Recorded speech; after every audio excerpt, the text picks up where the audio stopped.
Hello, I'm Ollie. This is Criminally, where I talk about crime, pulp, horror, that kind of thing. Today, though, I'm going to do something completely different. Today, I'm going to talk about this watch.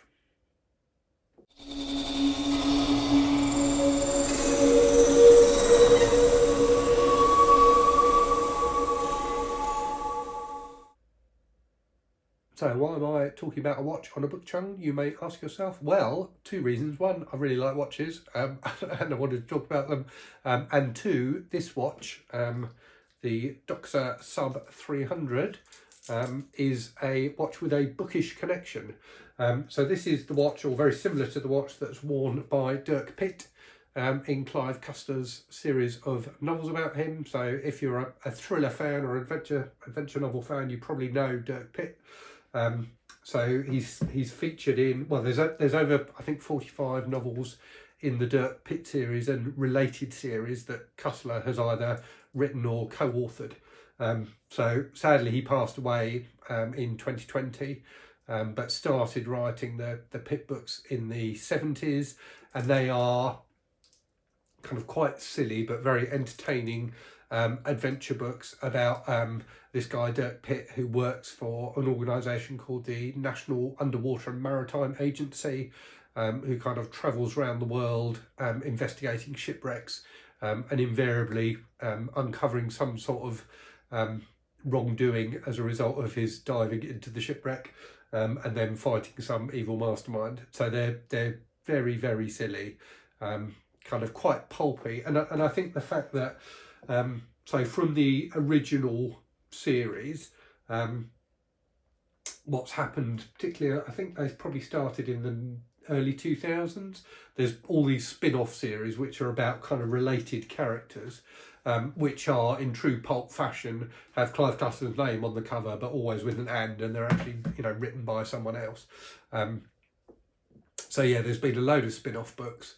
But yeah, the Dirk Pitt books were ones that my grandfather really liked, my dad really likes, and I've really enjoyed over the years as well. So as I say, kind of silly throwaway adventure, but great fun. Cussler was an avid diver himself, and I think actually worked in a diving shop, which may be where he got his own Doxa from. But Pitt's wearing of a Doxa is mentioned in the second book, Iceberg, from back in the 70s. So you've got lines like this. So the depth gauge read 90 feet and the orange dial on the Doxa diving watch notified him that he had been down 2 minutes. Or a bit later on, Pitt glanced at the luminous dial of the orange-faced Doxa watch on his wrist. So Cussler and Pitt and Doxa have always been, or, you know, for a long time have been very closely linked. And Doxa, in fact, did a Dirk Pitt or Clive Cussler kind of special edition of one of their watches a while ago. Having grown up, or, you know, since my teens been reading the Dirk Pitt novels, I've always, you know, I was always aware of this watch that he wore, and as I grew older and got into watches, I decided that it was definitely a watch that I wanted to own at some point. So what I'm going to do in this video is just talk to you a little bit about the watch and its history, and talk you through the dimensions and things like that of it. So there may be some terminology in here which, if you're a book viewer rather than a watch viewer, means nothing to you. So I'll try and explain that as we go along as well, and just give you a bit of a flavour for the watch, and why it was an obvious choice for Dirk Pitt to wear. So the Sub300 was originally introduced by Doxa in 1967. And this, you know, this design is pretty much identical to the original. It gained a lot of fame in the diving community and more broadly in '68 when Jacques Cousteau, the very famous diver and documentary maker, started wearing a Doxa Sub300. So he had the black dial version rather than the orange one. The black dial has the rather cool name of the Shark Hunter. Yeah, that's the one that Cousteau favoured. So you can see a picture of him here wearing his, and also here's Matthew McConaughey wearing an orange dial Sub300T from the movie Sahara, which was based on one of the Dirk Pitt novels, which came out a few years ago. So here's the watch in close up. I will talk through dimensions and specifications and things like that. It's all stainless steel, as you'd expect. It is 42.5 millimeters in diameter, not excluding the crown, so that's the width across the watch there. 45 millimeters lug to lug, so the length of the watch from top to bottom, 45 millimeters, and it's 13.4 millimeters thick. Obviously a lot of that thickness is this lovely domed sapphire crystal on it. In terms of the specification, so it's got an ETA 2824 movement inside, which is a pretty standard movement for Swiss watches. This one though is a COSC certified one. So if you don't know what that means, basically what it means is there's an organisation in Switzerland who certify that the movements that have gone into watches are sufficiently accurate. So they call it a Chronometer certification. So they take the movement and time it in various positions. So I think it's guaranteed to be accurate to between -4 and +6 seconds a day. I have to say this particular one, so my one, I've been timing since, over a period of time since I got it, and I think it's accurate to within a second a day. So, really fantastic accuracy. So in terms of what makes a Doxa rather than just another dive watch, so obviously I've talked about the iconic cushion case design. You've also got the glorious orange dial. So these watches do come with a variety of different dial colours. So there's a black dial, a silver dial, a yellow, an aquamarine, and a kind of darker blue, which they call Caribbean. So each of the dial colours have a different name. The orange one is called the Professional, and that's the one that Dirk Pitt wore. Orange is a colour that shows particularly well underwater, so that's the reason for that. They've also got this slightly unusual handset. So the hour hand is very thin, which is unusual on watches. Typically the hour hand will be as thick as the minute hand or even thicker. But Doxa deliberately have made the minute hand the thicker one here to make it more prominent, because when you're diving it's the minutes rather than the hours that matter. It's also got this iconic kind of double bezel. So the bezel, as on most dive watches, rotates. But they've also got this, so the inner ring on the bezel with the black numerals shows you the minutes. On the outside you've got depth in meters. So what this shows you is it's called a no deco bezel. So it shows you that if you dive to 60 meters, you can stay down there for 5 minutes without having to decompress when you come back up again, avoiding getting the bends. So speaking of the bezel, it's one of the best bezels on any watch I've got. So it's wonderfully grippy. So you can see the nice kind of knurling on the side of it there. It grips beautifully, and that click noise, which hopefully you can hear, is just delightful.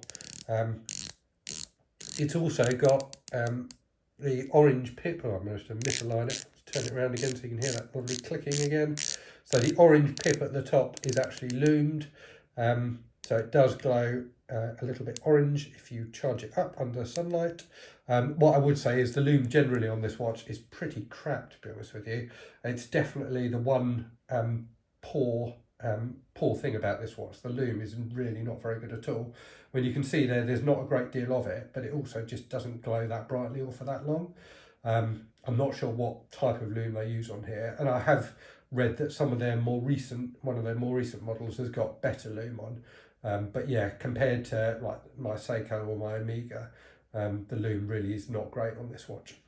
In terms of other features, the crown has got this little fish logo on it in orange, which is maybe a little bit tacky, but can't complain too much. And it's wonderfully grippy. It's a really nice, solid feeling crown, screws in beautifully.